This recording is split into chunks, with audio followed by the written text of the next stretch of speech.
Welcome back to the Unknown Origins podcast. It's been a while for us. Yeah, it's been a couple weeks since we recorded. Yeah, if you're new here, we are the show where we are going through all of Pokemon, starting with Indigo League, going all the way through to the end. Right now, we're going to be talking about episodes 32, 33, and 34. And next week, we're going to be doing a special episode, which we'll talk about later. Yeah, we'll get there. I think it'll be a lot of fun, though, when we do get there. So, yeah, it's been an interesting couple weeks.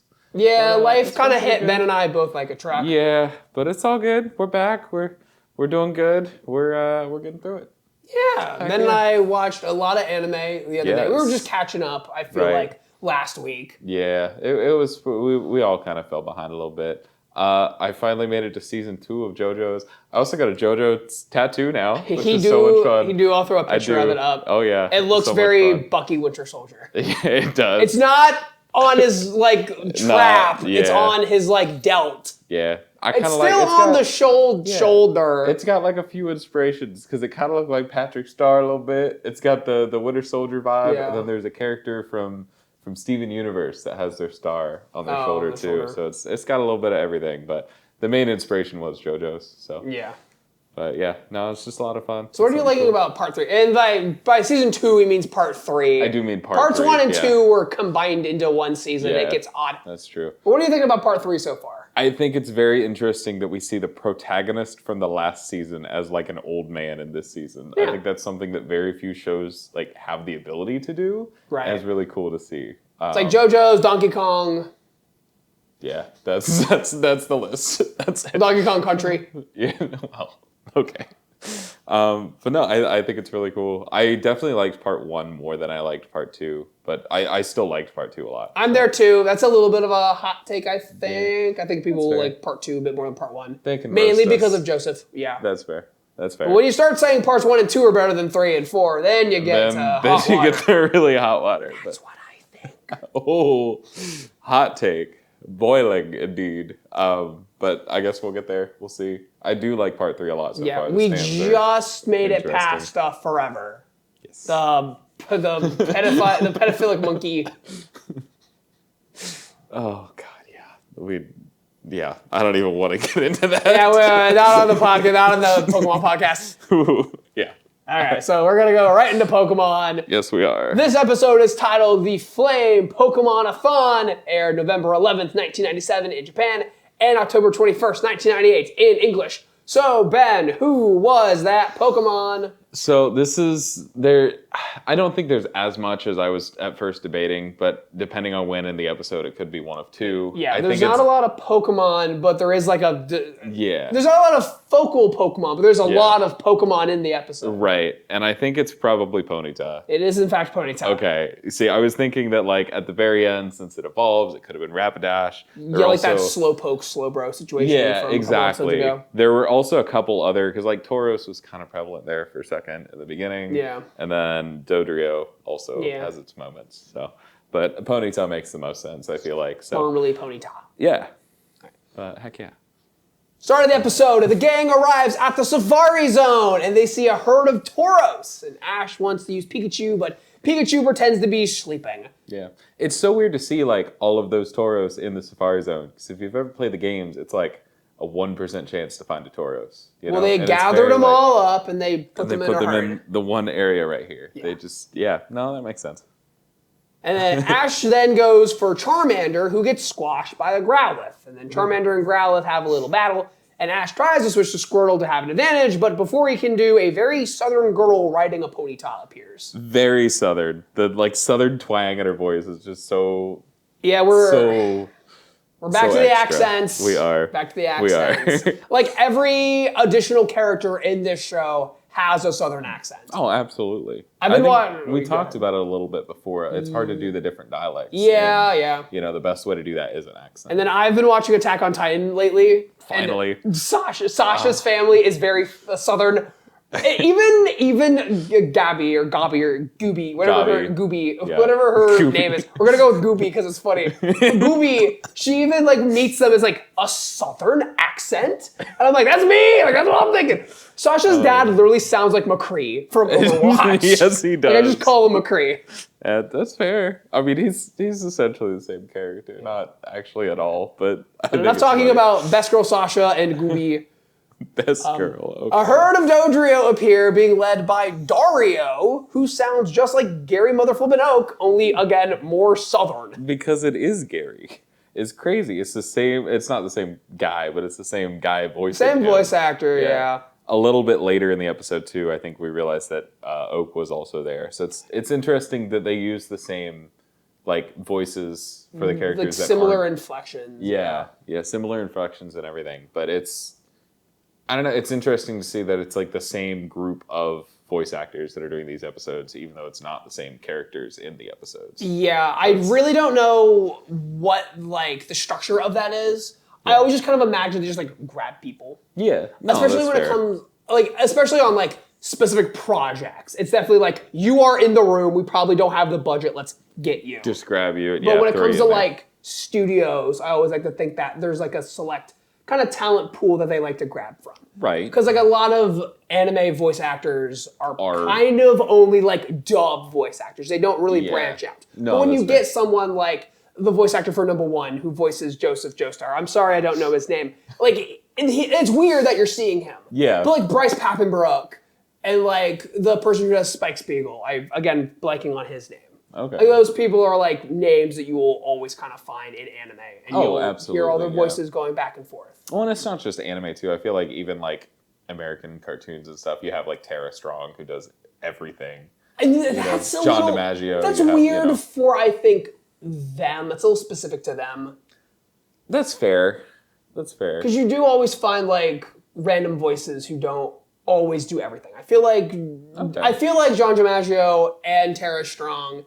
Dude, I'm just saying words, man. No, it's okay. I don't know what his name is. No, I'm just putting the words together. You're fine. But the guy that's on your arm he is on my Tara arm. Strong, I feel like they're so prolific because they're the exception to the rule. That's okay. I can understand that. I think at this point I look out for voices like that so much because I grew up with a lot of those shows. Ben 10, weirdly enough, John DiMaggio was also in a lot. He was a lot of the other extra aliens, so like his voice kind of sticks out. And they must have just had him around, like, hey, for sure, come here. But we got way off topic there. I mean, we're still talking about cartoons. Yeah, that's fine. We're good. And we find out that this is not actually the Safari Zone, but the Lormy Big P Ranch. I guess Big P. I guess P stands for Pokemon. This girl is Laura Laramie, and she invites the gang to a party, and there will be a race the next day. Big party, big race. Yeah.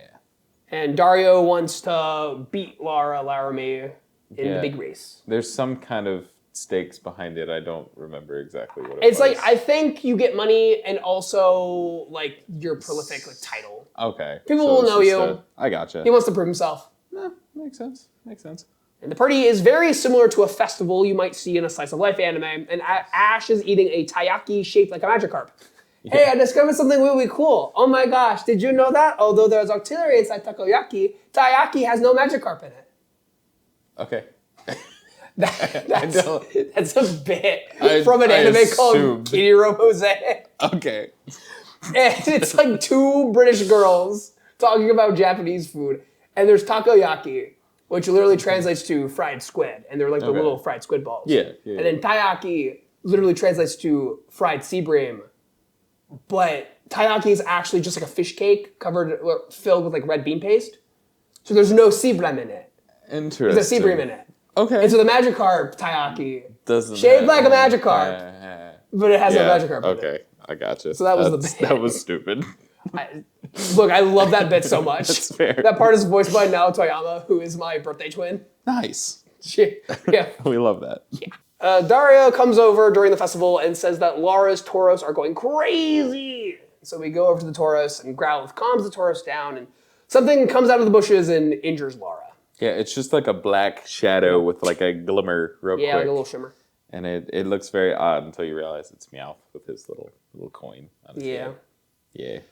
Dario has hired Team Rocket to take out Laura so that he can win the race. Yes. And they're like, I I get like a weird emotion from them because they're kind of like they have their mixed feelings at first and then they're immediately okay, yeah. Because he's like, I will pay you. Yeah, there is a cash prize. I will give you part of it. I will give you money, and then they're immediately and they're like, oh, okay, that's fine. But they do kind of feel bad about like what they did here at this next part that you'll be talking about in just a second. Yeah, we'll get there. Okay. Yeah. Laura wants Ash to race in her place, and then she gives Ash lessons, which she did okay at. Yeah, she did okay. Yeah. It's important to mention that Ponyta is a horse that is on fire, right? Oh, because it's pony and then Ta means fire. Fire, does it? Yeah, no. I have no idea. I don't know where the etymology. I actually don't. Yeah, like why is it Ponyta? I don't know. And even like Rapidash. It's just rapid and dash. Okay, there it is. Yeah. Okay, dash fast, rapid fast. Yeah. Wait, doesn't add it. It's rapid ash. It's is that why? But Rainbow Dash is in the fire one. Nah, it's so funny. Right. But Ponyta is a horse on fire. And so Ash is like, oh, I can't touch it. And even before the episode, he touches it. And he's like, ow! Yeah.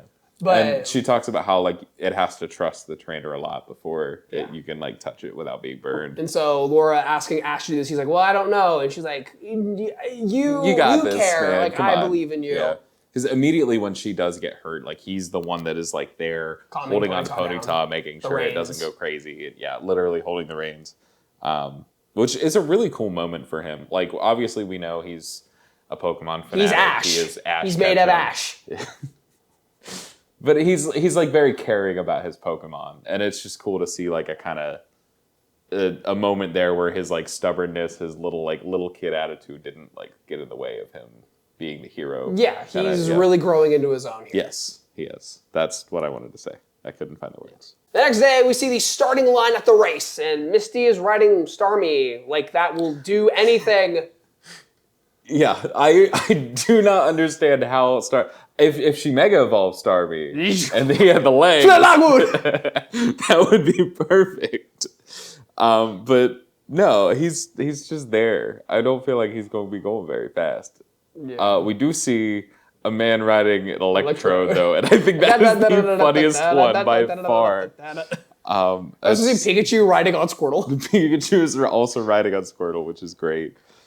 They also talk about right around here the 3 heads of Dodrio, and the announcer talks about Cerberus. They represent joy, sorrow, and anger, and I just feel like it's really odd. It's almost like the theater, the masks. Yeah.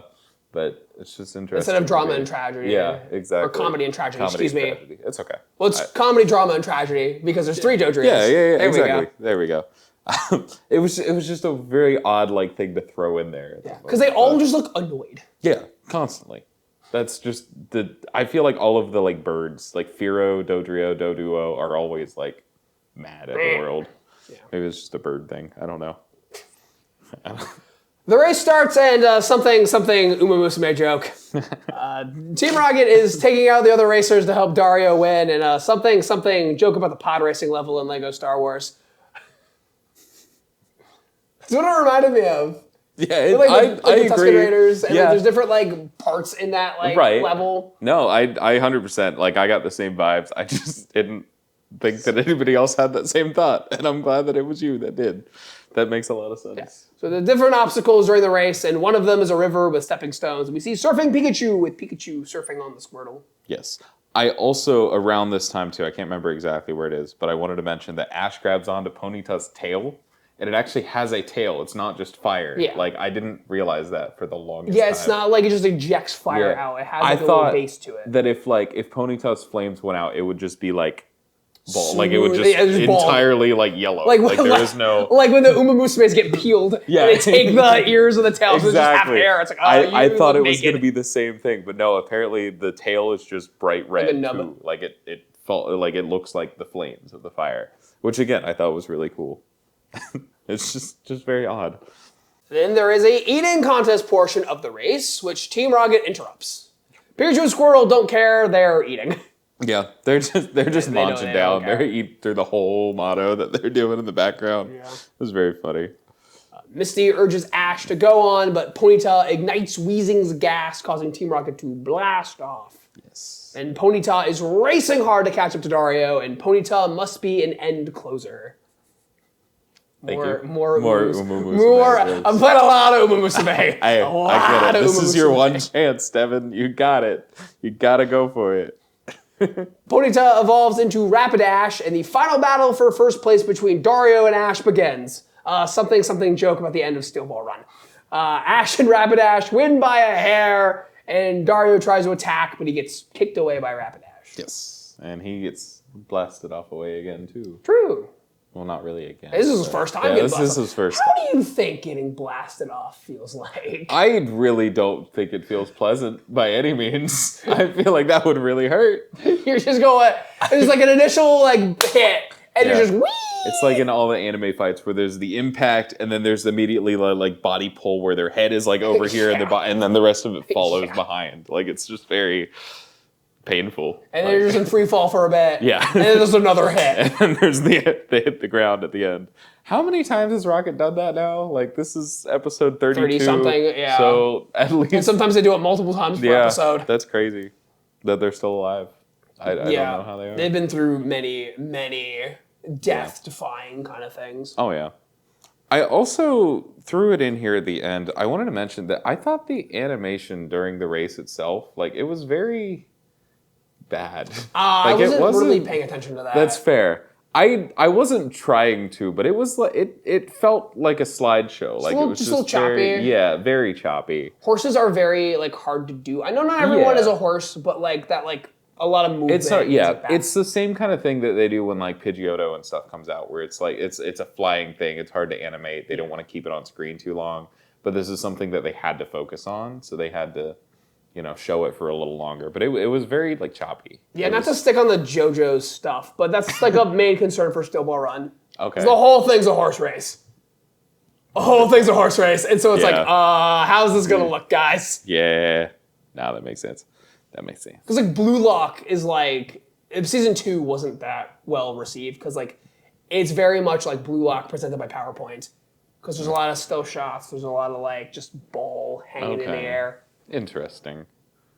I don't know. I guess we'll. Apparently, the last couple episodes of season 2 looked really good. They knocked that one out of the park. But for a lot of it, it's just kind of meh. Okay. Ash and the gang head off to the Safari Zone in order to catch some Pokemon. Boy, I can't wait to watch that. Oh yeah. And at the end of the episode, we see Dario has hog-tied Team Rocket to a tree. Yeehaw! Ooh. This was another just okay episode. Yeah, it just kind of existed. I mean, it doesn't feel like there were too many big... there were a couple big moments. Like I said, Ash and the Ponyta at the very beginning. I think that is a big moment. But past that, it just kind of exists. Yeah. There wasn't too much to do. It was cool. It was a good episode overall. But it just kind of fell into the middle of this is another episode of Pokemon. If I watch this and then after it, I watch an episode of something else, I'd be having a good Saturday night. Yeah. But having to focus on it and watching all the Pokemon, I'm just kind of meh. Yeah, this definitely felt like this should be on in the background. This shouldn't be what I'm. The main thing. Yeah, I should be playing with Star Wars action figures while this is going on. Exactly. Yeah. No, you're right. That's what I played with when I was a kid. No, that's pretty cool. I had a bunch of the weird I don't know how to describe them exactly. They're posed like this, and they're all Star Wars characters. Yes, I still have some of my grandparents. Galactic Heroes, that was the line. Galactic Heroes, that's what it was. I have so many of those somewhere. Oh, those were cool. Those were cool when I was young. Moving on to episode 33, titled The Kangaskhan Kid, released November 18th, 1997 in Japan, and October 22nd, 1998 in English. Ben, who was that Pokemon? There is literally only one Pokemon in this episode. Ben, it could be Tommy. Kangaskhan. It could be Tommy. It is not Tommy. It is Kangaskhan. It is Kangaskhan. Yeah. Eventually they are going to do something like that and it'll throw me out. I feel like there were a couple that they did weird. There was one in the Japanese version. Okay. There was one weird one, which we'll get to that when we do the band episodes. Yep. Oh, boy. But yeah. I don't know if actual Pokemon, actual Pokemon. Sorry, guys. I don't know if the dub did it like that. That's what I meant to say. I get you. Real Pokemon, the way God intended it in English to where I can understand it. This is America. We speak American over here. This is a joke, guys. I messed up real bad. I'm sorry. Oh, God. But yeah, I don't think the Who's That Pokemon segment itself messes around with it. Because it's a separate segment between the Japanese and the English. English is Who's That Pokemon. Japanese is I think the Great Pokemon Quiz or something. Interesting. Yeah. Okay. The gang has now made it out of the ranch and are in the Safari Zone. Ash tries to catch a Chansey, but it's just Officer Jenny in a hat, and she holds the gang at gunpoint. Yeah, immediately. One of the first things in this episode is gun, and I think that's hilarious considering. Very important for coming up soon. Considering what we will talk about. There's been a lot of guns, and there's been guns in 3 episodes or so, maybe 2. Yeah. And it's so weird that all of these themes that are very adult, I feel like there's a lot of military references, the gun references. We had the whole Christianity thing that we were talking about before. The crosses and whatnot. Things that you don't see in kids shows, or I guess some people say shouldn't be in kids shows. But that's why they're not in them. Because people say that they shouldn't, and then they take them out. Right, and then they take them out. There's so many, and we're 30 episodes in, and we've seen a lot of it so far. It's been progressing. More than I remember. So it's interesting. So it turns out this is not the Safari Zone. This is not the Safari Zone. It is actually a protected zone inside the Safari Zone, and it is Jenny's job to chase after poachers. Because she's a Pokemon Ranger. Yeah, she's a ranger, not an officer. Yes, and I find that very interesting. Ranger that Jenny use over that there. Term, because obviously later those on, don't become a thing until 2008. Yeah, Gen 4. Yeah. That was in 2008, Ben. That was 2008. Wow. I feel old. You want me to tell you how long ago 2008 was, Ben? No, you want me to tell you how long ago that was? I don't. It's 17 years ago. 17 years ago. I feel old. I don't want to feel old. If you were born in 2008, guess what, Ben? You graduate high school next year. That's what that means, Ben. Oh, God. That's... Wow. Okay. I don't want to exist anymore. Anyways, we're adults. We're talking about Pokemon. We're here. Let's go. Oh, yeah. All right. So Jenny hops in her Jeep to drive off to catch some poachers, and Ash and the gang tag along. Yep. And we see Team Rocket are here, and they are after some Kangaskhan. And we get the motto 3 minutes into the episode. With the quote, "We have to say our poem or it doesn't feel right." Honestly, true. Yeah. I love that that's the only reason they're doing it at this point. We don't care if anybody else needs to hear it or if they hear it at all. It's just habit. We just need to say it. And I get it. Yeah. There are some mornings, that's my mantra. If I don't do these specific things when I wake up, I'm not waking up. Yeah.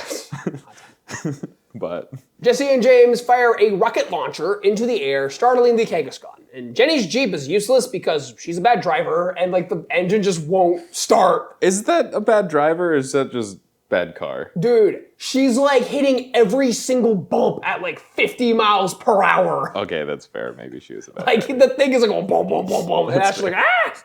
Maybe it's just because I do that in my truck. That I yeah, but her car is gone. Engine pops up, it's smoking. Yeah. She ain't going nowhere. Thankfully, there's a wild boy to help out. Hey. And he looks like the son of Lum from Urusei Yatsura. She's a very classic waifu. Urusei Yatsura came out in the 80s. She has a bikini made of cheetah print, and then she has blue hair and horns. Oh, I do know who that is. That chick, okay. yeah. Okay, all you had to say was the animal print bikini, and I immediately knew who you're talking about. We know what Ben's looking up in his free time. No, we don't. Yeah, her name's Lum, by the way. Lum, okay. Good to know. I feel like I have definitely seen her before. I couldn't tell you a single thing about her. But. Yeah, I gotta watch Urusei Yatsura. In my research for my personal videos, that anime is definitely the first romance. Okay. It's a very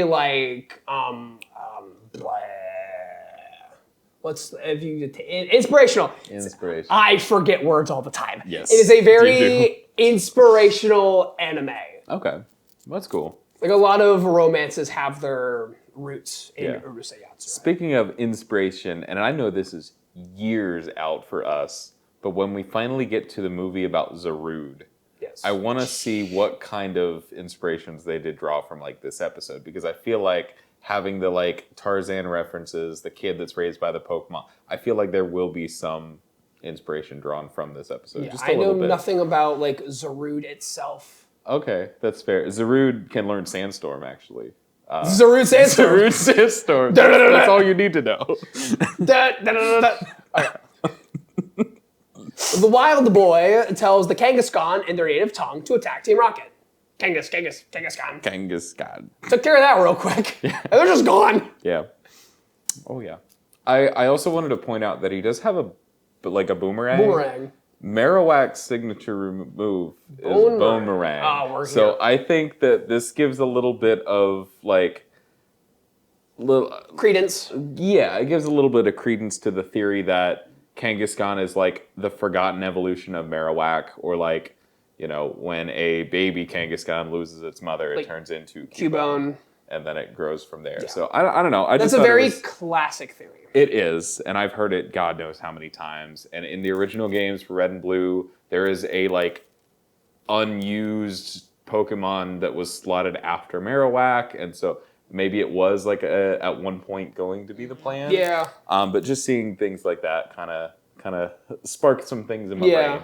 So I don't know. I just thought it was definitely interesting, and obviously the boomerang could just be a nothing. It's because Australia and they're crazy. Because Australia and they're crazy. Sorry to any of our Australian viewers out there. We don't have any. Not yet. You never know. But yeah, I just definitely wanted to bring that up at least a little bit, mention it. The kid was raised by Kangaskhan like he was Tarzan or Luke Perry's son.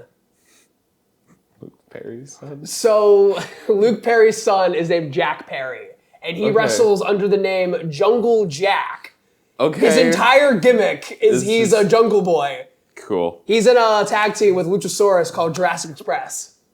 A boy and his dinosaur, or a man and his dinosaur now. Okay. Fair enough, I guess.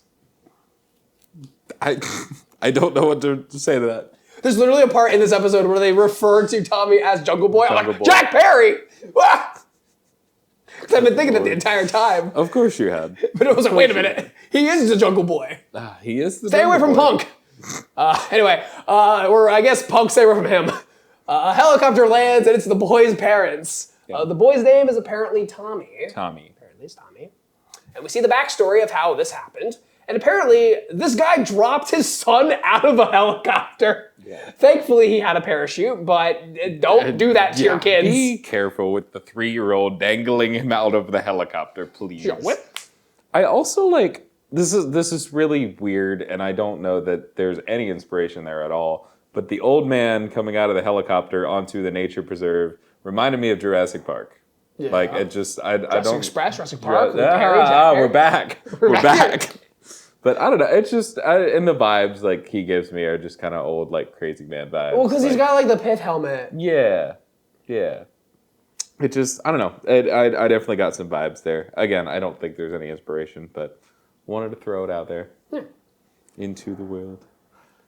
The parents are looking for their son, and they're ready to look everywhere for him. But thankfully, Jenny has the kid's address.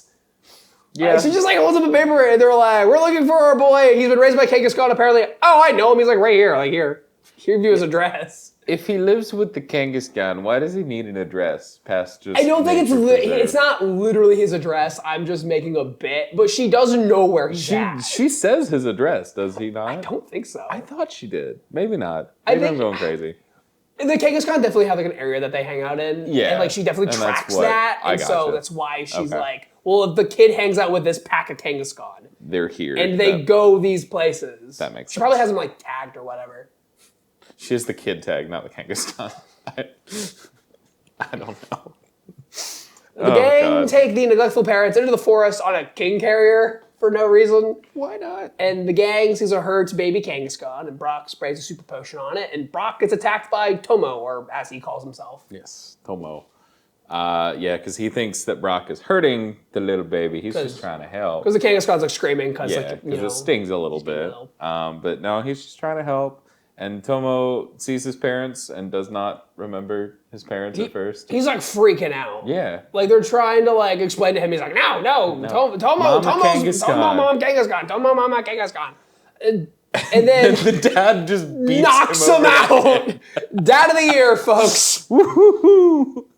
But for some reason that works. Some reason hitting him over the head works, and he starts to remember, like, okay, this is my mama, but also so is this Kangaskhan. Wait, so what am I gonna do? He's having an identity Tomo crisis. Brain hurt. Tomo feel bad. Like the whole, So there's a lot of breastfeeding talk in this episode. Not in the dub. But in the dub, in the sub. Apparently in the sub. There's this part where Misty is talking to Tomo, and Tomo was like eyeing her chest. He's just eyeing it. And in the dub, what was the line there? Was something about like her being like a girl or whatever? What was the line? No, I thought that maybe that's what it was in the Japanese. He says like something, and then Misty's like, rah! But then... he asked if she's a person or a Pokemon. Right, that's it. Yeah. Okay. And she gets really overly mad, and you can see it, and we're both like, that didn't make sense. I immediately knew what was going on. Yeah, I didn't. I'm like, oh, it had to have been a joke. Like, he's looking at her chest. Like, I've maybe seen... it was a joke about, like, are you a boy or a girl? I have seen far too much anime. And this man I knew exactly where this was going. See, because... That's like in Japan. That's all. It's a thing. It's just a thing. They like their dirty humor. They are very sheltered. Yeah. Their 18+ material is straight up censored. Yeah. Like they are repressed in ways that we just cannot comprehend. And so in this cartoon for children, this little kid is going to look at this like 10-year-old's chest and be like, "Can I breastfeed?" Yeah. And then it gets worse. Because after Tommy gets knocked out and wakes back up, his dad is like, "Oh, you remember? You can suckle on my teats if you want." The open shirt made no sense. Which is in so the dub, weird. Which is, oh my Because he's just like, "I'm here, Daddy's here." It's like, "Oh, what are you doing, man?" Yeah, so his shirt is open with everything hanging out. I think I had learned about this before, so maybe subconsciously I remembered, but I definitely was like, I know what that joke is. Because it's like beeline right there. That's fair. And it putting it in context like that does make more sense. It doesn't make it any less weird. Yeah, that's the thing with sub and dub. Like I watch a lot of like sub anime, and when I do watch dub anime, I can kind of tell where it's like where it had to have been this is changed, this didn't translate well, like blah blah blah. Yeah. And even when I like read like manga or light novels, I can kind of tell like, oh, that joke didn't work, blah blah blah. Yeah. And so seeing that, I was definitely like, that changed. And there's even a moment later in the next episode where I'm like, I wonder what like the actual line in the like Japanese was. That's fair. I usually watch dub if I'm watching anime, unless it's like it's gonna release like 3 months from now. Can't. Like yeah. So I'm not as familiar with that stuff, so it's good to have like a different perspective on that. So, yeah. Because I definitely wouldn't have caught that. I would have just been like, oh, he was making fun of her small boobs, and then kind of. Or just a weird joke. Yeah. But anywhoomst. Team Rocket is back with a giant robotic The Kangaskhan. Mecha Godzilla looking robot. I love it. Jesse does an impression of a Kangaskhan, and most of them fall for it, except for Tomo's mama Kangaskhan. And James tranquilizes the Kangaskhan in order to poach them. Yep. But Tammy shows up to help, but his trusty boomerang won't work on the big robot. Nope, it is too big and too metal. It unfortunately just bounces right off. Ash sends out Bulbasaur and Squirtle, and then James then pulls the power-up cord. And then Ash sends out... randomly just drops out of nowhere. Them in, like, the Kangaskhan cockpit reminded me of, like, the AT-ATs on Hoth. With, like, General Veers and those two AT-AT drivers. Yes, I know that General's name. Hey. General Veers. It's all good. It's all good. I could definitely see that, especially the way, like, Bulbasaur's Vine Whip wraps around and pulls it. It's very reminiscent. Yes. That makes sense. And then Ash sends out Charmander and Pikachu, and Tommy's boomerang knocks the gas cap off the Kangaskhan, and then Charmander blows it up. Yeah. And then for some reason, even with half of the gas gone and the other half on fire, like exploding, it's still moving. It's still going. That made zero sense to me. I'm like, oh, it blew up. It's fine. Nope. Okay, it's still going. What's going on? Like, and then that's why we need Tommy's parents to crash their helicopter into the robot, causing Team Rocket to blast off again. And Tommy's parents did a great, noble sacrifice. They sacrificed themselves further to save their kid, to save his newfound family. They're totally fine, aren't they? Yeah, no, they're absolutely fine. So they're just fine. under the rubble. And they come out in like togas too. Yeah, like in like the leopard print. Like they're like, we're ready to join our son. Yep. Which, like, good on them, honestly, for just embracing that part of him and just being like, all right. That's why they crashed the helicopter. They don't need it anymore. Yeah, they don't need it anymore. They're fine. So they're just also in the caveman get-ups and they're hanging out with these Kangaskhan. In the Kangaskhan. In the Kangaskhan. It's so big. In the pouch with the baby Kangaskhan, the baby Tomo, Tomu, and both Timu. of the parents. Timu. Hanging out. But they're all in the pouch. And it's crazy. And Misty makes some comment about, like, I wonder how they'll communicate, like, how long it'll take them to adapt. And then they're immediately all just talking. Yeah. They'll do fine. They'll figure it out. Fine. I mean, Ash can understand Pikachu. That's true. He can. And I feel like any other anime, like, that specific power would have been, like, such a big, important thing. I made that bit already. Oh, okay. But you're right. Yeah. You're right. You did make that bit already. You're so right. Yeah, that's... Wow. Fine. Cool. And the gang can finally head off to the Safari Zone. Now, the gang is in the Safari Zone in the Japanese release. Yep. Bad episode. Yeah. So, episode 35 in the Japanese, because we skip one because there was the Tentacool. Yes. So, episode 35 in the Japanese version is Legend of Dratini. This was banned because of those guns we've been seeing this entire time. There are like 4 episodes so far that they've had bazookas, or even more than that. Like literal Uzis. But actual guns. When Ash walked in that one store in the, was it the Squirrel Squad episode? Squirrel Squad, yeah. And it's just like the whole town has guns pointed right at Ash. And in the Tentacruel episode, she came with like a full artillery tank. Like she's ready to go. Yeah.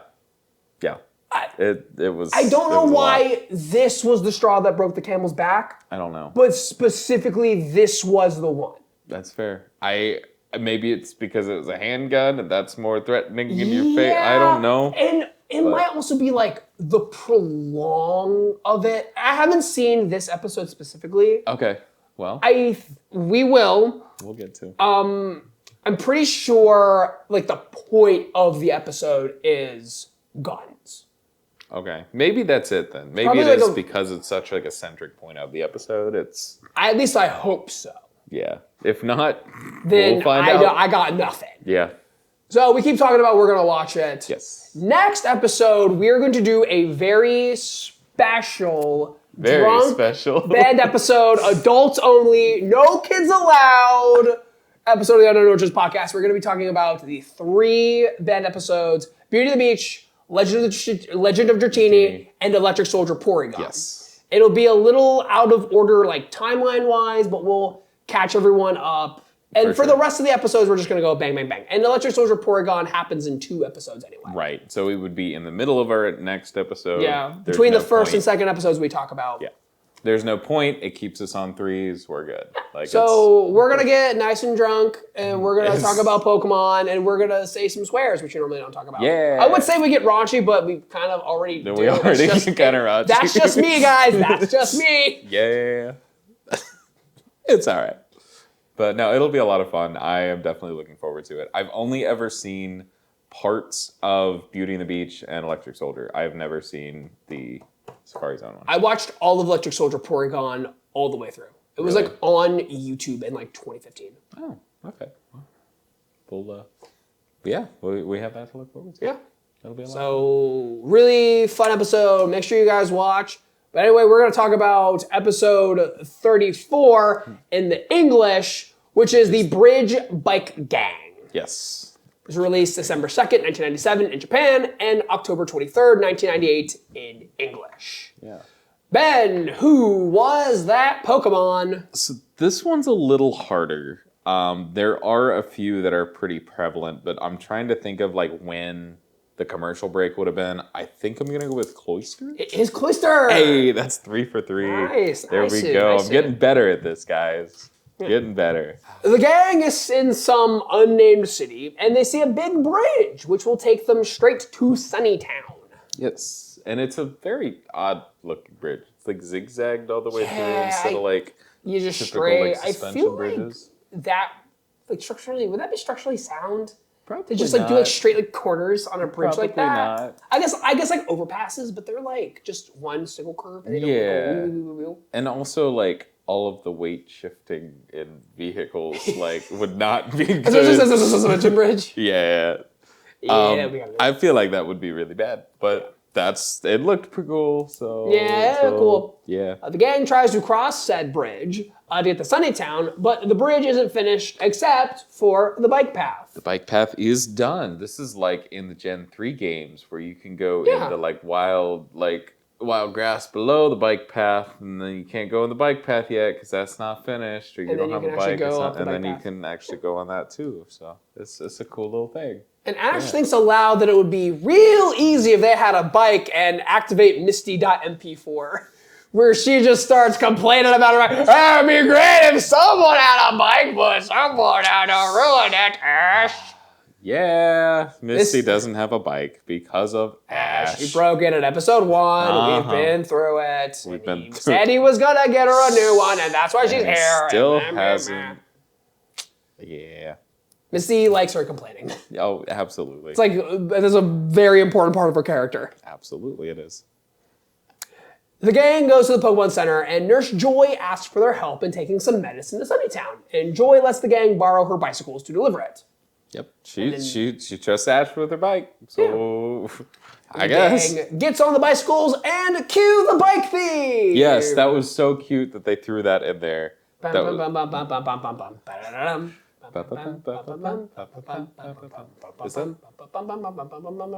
not the bike theme. That's not the bike theme. Is that not the bike theme? What is the bike theme? What was I singing? That's Pokemon Center? Like, that might be Pokemon Center from Gen 1. I think you're right. Okay. I think you're right. That's a very funny bit. We're not cutting that. Okay. And Misty and Brock are on a tandem bike, and Team Rocket are on a raft under the bridge. Yeah, for now. They say something about this being their hometown, which interesting. Very interesting. I like that we're getting a little more backstory on them. I know we had a little bit on the School of Hard Knocks in that episode specifically, where they went to Pokemon Academy. Yeah. And they were the flunk outs. Yeah. I wonder, we'll talk about it, where timeline wise. But the gang runs into a bike gang while on their way to Sunnytown. And the bike gang has some really cool bikes. I like that they have, because there's one that has a Zapdos head on the front of it. Yes, that is the main guy. There's one with pincer horns on it. It's just really cool. I just wanted to make sure that was mentioned. And we see a guy with an unidentifiable accent. An unidentifiable accent. Your accent's pretty unidentifiable there, too. I know. People don't understand what I'm saying most of the time. Shakes them down, and a girl with green hair and pronouns challenges them to a battle. Green hair and pronouns. Everyone has pronouns. They came with their language. The leader sends out Golem, and Ash sends out Bulbasaur. Yeah. He makes a comment about Vine Whip not working on Golem. Why would that not work on Golem? He is a ground rock. Okay, Bulbasaur, small Bulbasaur. Yeah. We'll call them level 14, 15. Golem, big Golem. We'll call them level 30. Quad effective. Okay, but Ben, level 15 Bulbasaur. Level Even so, 40 Golem. I don't remember exactly how much Vine Whip does. I think it's around 40, 45, Ben, right? level 14 times Bulbasaur. 4 is a lot of damage. That's a lot of damage. But Ben, level 60 Golem. But why does he keep getting higher? I was gonna keep doing it until you realized it. A level 100 nuclear bomb coughing baby. Bulbasaur is the coughing baby. Golem is the nuclear bomb. The level 100 Chad Golem. Got the Bulbasaur, he was still stronger than the other wild Pokemon around the area. He's been training. Golem. Golem. He had to train to get this thing. Okay. Probably with one of the gang members. Geodude evolves into Graveler around 28. I think it's 28. Yeah. It's a trait evolution, so you can immediately. So there's a possibility that this is a level 28 Golem. It may not be, but I don't feel like it's all that much stronger than the Bulbasaur. And even if it is, type advantage. Okay. We'll argue this point. We'll stop arguing this point. We'll stop it there. But anyway, Ash switches out Bulbasaur for Charmander. And some reason. And Golem is set on fire and he's rolling around aimlessly. I was so mad at this. And then the leader, Chopper, which is his name, retracts the Golem. Because rocks are very, they're very, flammable. Yeah, apparently. Famously, rocks are flammable. Rocks are definitely flammable. For sure. Tyra, the girl, sends out Cloyster, and Misty, being the water expert, decides to send out Starmie. Psyduck decides to stand out himself, and everyone laughs at poor Psyduck. Poor little Psyduck. Psyduck can't use its good attacks because his headache isn't bad enough. And Misty is about to beat Psyduck up with the bike. Yep. But Team Rocket shows up on unicycles. It's crazy. And only real adults ride unicycles. Only real adults. I think that was their line. I wish I could ride a unicycle. I cannot. I can't even ride a bicycle. That's fair. I can do that one. But no, and then they talk to the gang about their nicknames were Big Jess and Little Jim. Yes, this is the thing that I was like, I wonder what their actual nicknames were. Yeah, they're calling them brother and sister. Brother and sister. Okay. Yeah. Okay. Like Big Bro, Big Sis. That's a very common thing in Japanese to do. It's a very endearing kind of thing. Yeah. No, that's cool. That's cool. I just like a Little Jim. I don't know why I like that nickname. Yeah. But no, they talk about how Jessie used to whip her chain around while she was on her bike, and James had training wheels on his. Yeah. So it was Trainer Jim because he's training wheels. It's funny. Which that was also separate. I do not remember what those nicknames were. Okay, but they had two different sets of nicknames. Yeah. It was very odd. Well, I think it's the nicknames that specifically Tyra and Chopper call them. And then they're gang, street cred name. Yeah, I like it. It's so interesting to me that these two adults that are riding unicycles and just the biggest dorks are such they're have so street in cred with this little teen biker gang. bike gang. Yeah, it's not even a biker gang. It's a bicycle gang. It's a bicycle gang. It's a cool gang. It's so. But I wonder where in the timeline, they were in the Pokemon Academy, and they were in the gang. I wonder if it was they were in the Pokemon Academy, then they flunked out, and then they went to Life of Crime, and then they joined the gang, and then they joined Team Rocket. I think that makes a lot more sense. I don't know, because it seemed in the flashbacks and stuff, they were going to school. They're in school uniforms, yes. So maybe it was around that time. Maybe that's why they flunked out, is because they were spending too much time with the bicycle gang. And, yeah, they could be happening the same time. Yeah. We'll have to go back and look at the pictures to see if they're in those school uniforms That's at true. Pokemon Academy in the yearbook photo. We're not gonna, but we have to. No, yeah, we have to, but we're not gonna. The police show up, and then Team Rocket pedal off. Yeah, they're just gone.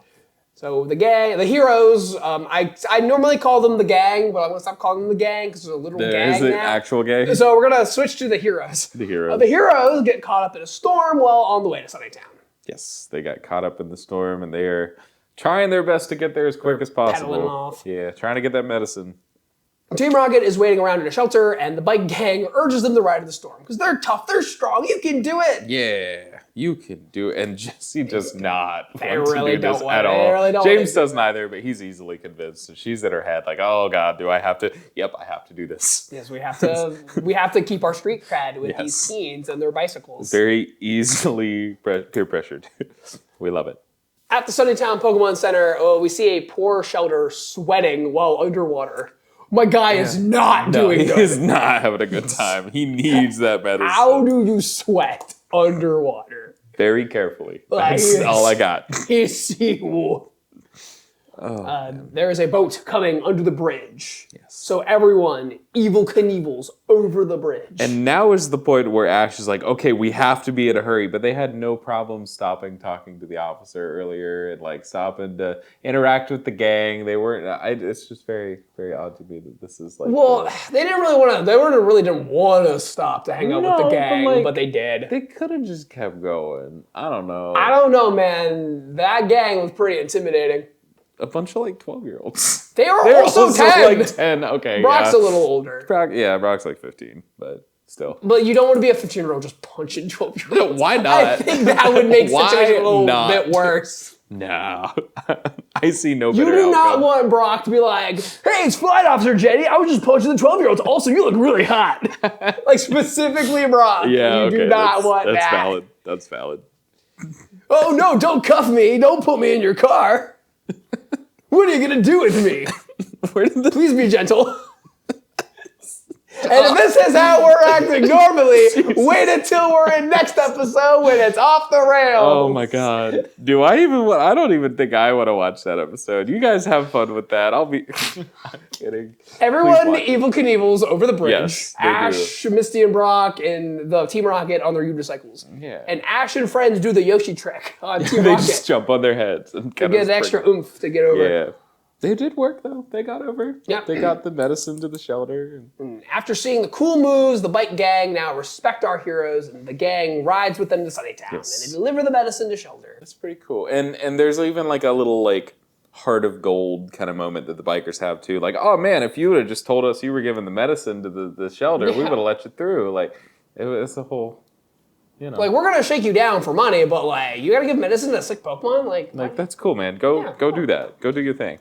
And also, I like that the second they put the medicine in the tank, Shelter's like, all right, cool, we're good now. He's like, there's no wait time. It's just, I wish that is how actual medicine works. I wish that is how that works. Headache, Tylenol, good. Good. Seconds later. There we go. Oh, I wish. And then at the very end of the episode, Team Rocket just unicycles on the shore somewhere. Yes. Yep.